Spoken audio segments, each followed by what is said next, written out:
Hey, Skylar here from the Changeyoucanwear, and today we're going to be making a ring using some of these shavings that we get from deburring our coin rings.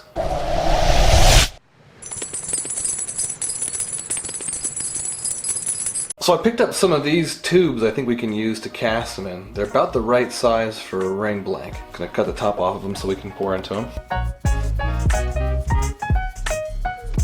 First step is to put some of these down on the bottom.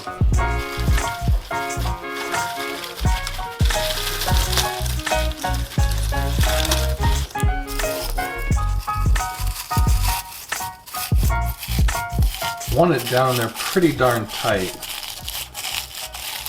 Tight so I can get it. That should be pretty good for that one. We'll do the same thing with the other one. Alright, before we start pouring resin, you gotta make sure you put on rubber gloves. And you know, I've noticed in YouTube videos, every time someone puts on gloves, they have that snapping sound effect that they put on. I'm not gonna do that. Alright, we got our gloves. We're going to be using a polyester casting resin for this. We're going to be measuring it out by weight. We're not going to need much more than 1 ounce. I'm going to try to use some of this black pigment to see if I can't get it a little bit darker.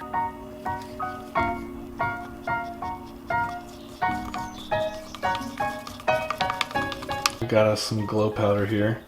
I mixed a little bit of blue with a little bit of white to see what happens. And to be honest with you, I've never done it before, so I'm not sure how much to use.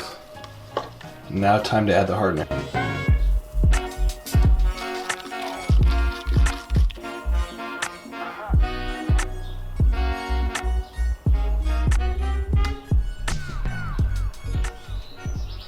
Alright guys, we're going to be debuting a new tool in this video. This is a pressure pot that I just got. We're going to be using it to degas our epoxy.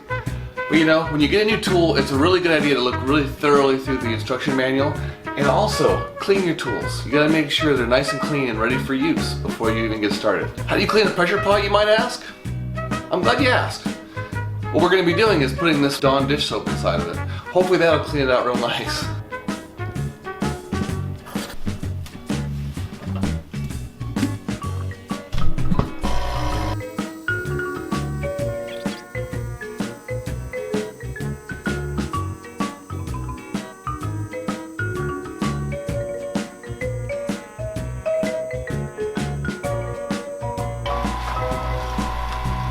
Let's release the pressure and see what happens.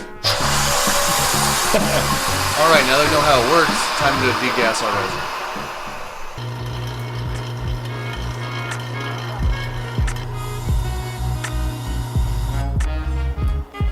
And now let's try doing one without any pigment in it.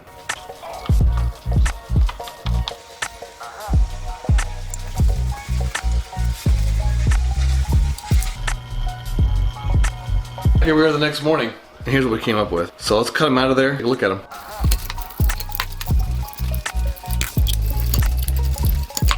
Now that we have these, we need to put them on something sturdy, like a ring blank of some kind. So what we're going to be doing is making a ring blank out of a Morgan dollar or a $50. This one is made out of a Morgan dollar. I did this earlier.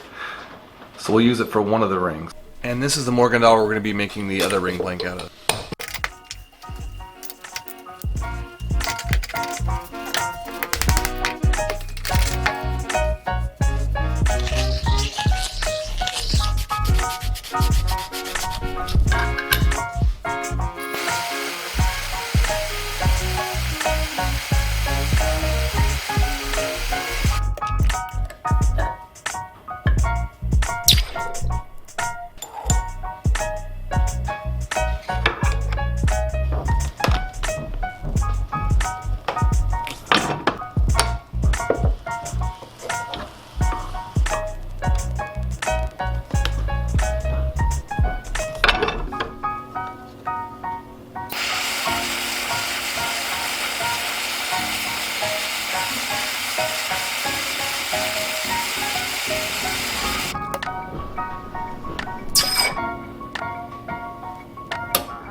Time for my favorite part of coin ring making.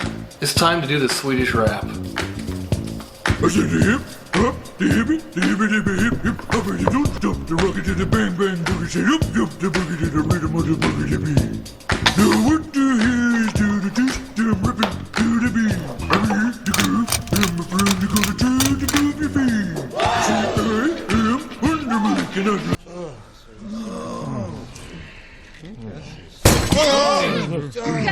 Welcome to the morning meeting, everybody. Or should I say the whenever you decide to show up meeting. So now that we have our basic coin ring shape made and it fits the way we want it to fit, it's time to cut off all that outside detail on the lathe and thin this way out so we can add this stuff on the outside without the ring being too thick. Ralph's helped me set up my lathe shot. Right, Ralph?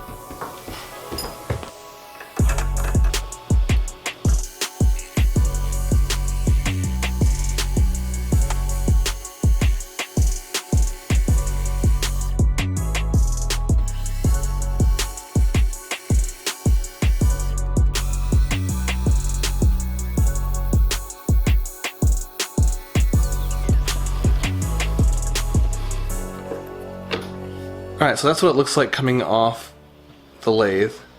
And it's a little bit thicker than I want. And I want to get rid of this coin edge also because I want it to be a nice clean ring on the sides. This is the one I'm more or less wanting to match, the size and thickness. It's a good bit larger. So what we're going to do is take our sander and just sand it down to the thickness that I want.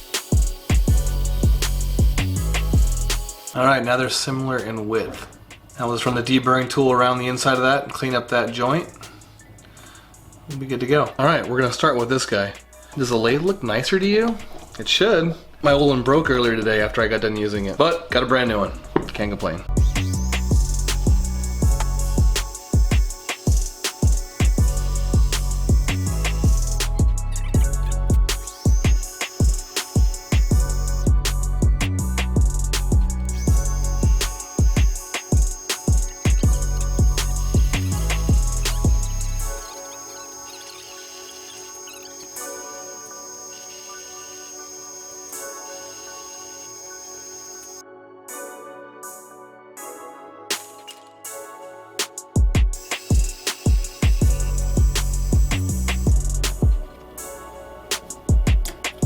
That'll work. And I just left it all as one piece just to make it easier to work on. So what we're going to be doing now is gluing this one into that one with some CA adhesive. And I'm going to be using Mercury Thin Flex CA.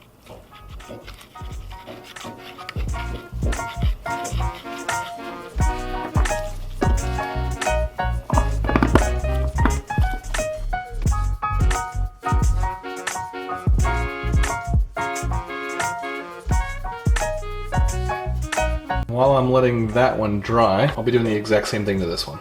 This is what we came up with. And now that it's all dry, we're going to get rid of the excess here with the sander. And then we'll cut the rest of it down to size.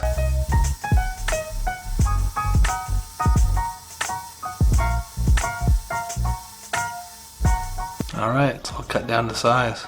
So we're going to put it in the lathe and then drill the center of this thing out.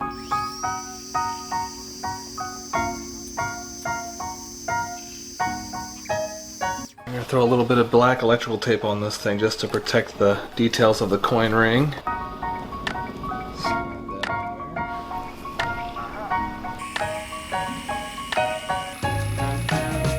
And here's what we have now. It's cut to the right shape. It just needs to be brought down in size now. We're going to be throwing it back on our expanding ring mandrel.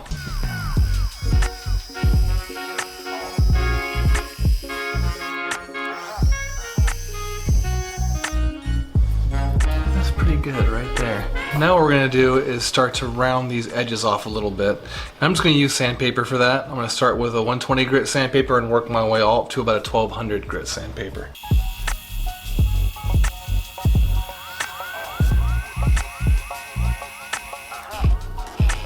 Now I have a little bit of green rouge on a polishing rag I put in a Dremel.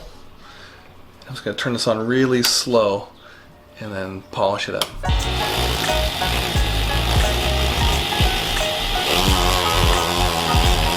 And I think the only thing I'm going to use to clean this one up is just some 4/0 steel wool on the inside, then polish it up, see how it looks.